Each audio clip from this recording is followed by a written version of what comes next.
chest or back of the chest? Sir, patayin po tayo. Okay, chest.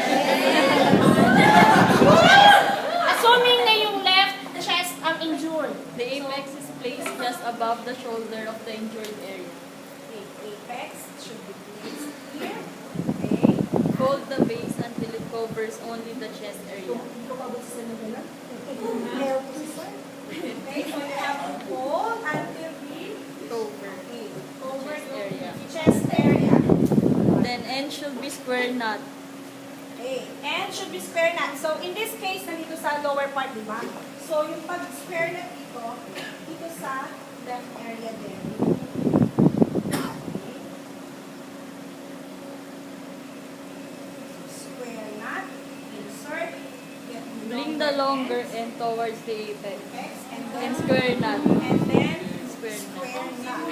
Then tuck in any loose end. Okay? Then, tuck in the loose end. Okay.